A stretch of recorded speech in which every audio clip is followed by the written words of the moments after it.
အားလုံးပဲမင်္ဂလာပါဒီဗီဒီယိုလေးထဲမှာတော့ကျွန်တော်တို့ရဲ့ online shop system ကိုအသုံးပြုထားတဲ့ website တွေမှာဝယ်သူတွေကပေါ့နော်ဘယ်လိုမျိုး order တင်ရမယ်ပစ္စည်းတွေကိုဘယ်လိုမျိုးမှာယူရမလဲဆိုတာလေးကိုကျွန်တော်နမူနာအနေနဲ့လုပ်ပြပေးသွားမှာဖြစ်ပါတယ်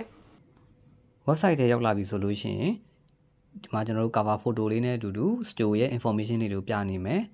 သူ့အောက်မှာဒါ product တွေရှိနေမှာဖြစ်ပါတယ်ဒီအပေါ်ဘယ်ဘက်တောင်းမှာမြင်းချောင်းလေး၃ချောင်းရှိတယ်ဒါလေးကိုနှိပ်လိုက်ရင်ကြတော့ menu ကျလာမှာဖြစ်ပါတယ်ဒီမှာဆိုလို့ရှိရင် product တွေကိုကျွန်တော်တို့ရှာဖွေတာတွေလုပ်လို့ရတယ်ပြီးရင် category လိုက်ကြည့်တာမျိုးတွေလုပ်လို့ရတယ်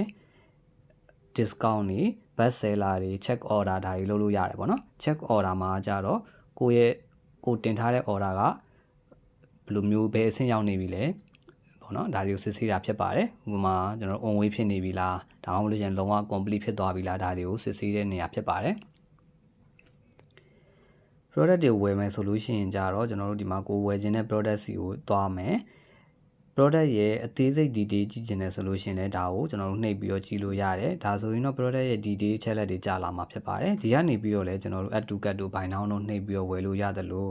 ခုန home page မှာတင်မယ်ကို product ကိုဒါဝယ်တော့မယ်ဆိုလို့ရှိရင်ကျွန်တော်တို့တစ်ခါတည်း add to cart တို့ buy now တို့နှိပ်လို့ရပါတယ် add to cart ဆိုတာကကြတော့ကိုက product တစ်ခုထက်မကဘူးနှစ်ခုသုံးခုလောက်ဝယ်ချင်တာမျိုးဆိုလို့ရှိရင် add to cart ကိုပဲနှိပ်ထားလို့ရတယ်တကယ်လို့မဟုတ်ဘူး product ဒီတစ်ခုတည်းပဲဝယ်မှာတခြားဝယ်စရာမရှိဘူးဆိုလို့ရှိရင်ကျွန်တော် buy now ပဲတန်းနှိပ်လိုက်လို့ရပါတယ်ကျွန်တော် buy now လေးကိုနှိပ်ပြလိုက်မယ်ဒါဆိုလို့ရှိရင်ကျွန်တော်တို့ဒါ order တင်တဲ့နေရာ check out လုပ်တဲ့နေရာကိုတန်းပြီးတော့ရောက်သွားမှာဖြစ်ပါတယ်ဒီမှာကိုယ့်ရဲ့အချက်လက်ကလေးတွေထည့်ရမယ်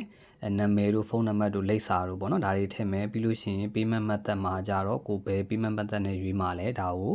ရွေးပေးရမယ် cash on delivery နဲ့ bank transfer နှစ်မျိုးရှိမှာဖြစ်ပါတယ် bank transfer မှာရွေးလိုက်မယ်ဆိုလို့ရှိရင်တော့ဝယ်သူကဒါတခါတည်း payment slip ကိုပါတခါတည်း attach တွဲပေးရမှာဖြစ်ပါတယ်တကယ်လို့ cash on delivery ပဲဆိုရင်တော့ဒါလေးကမရှိဘူးပေါ့နော်လို့လည်းမလို့ဘူးကျွန်တော်တို့ဒီတိုင်းပဲ order တင်လို့ရပါတယ်ဆိုတော့အောက်မှာဆင်းလိုက်ပြီဆိုလို့ရှိရင် complete purchase ကိုနှိပ်လိုက်ပြီဆိုလို့ရှိရင်ဒါ order တင်တဲ့လုပ်ငန်းပြီးပါပြီဆိုတော့ရိုးရိုးရှင်းရှင်းလေးနဲ့လွယ်လွယ်ကူကူသုံးလို့ရအောင်လို့လုပ်ပေးထားတာဖြစ်တဲ့အတွက်ဝယ်သူတွေအတွက်လည်းဒါ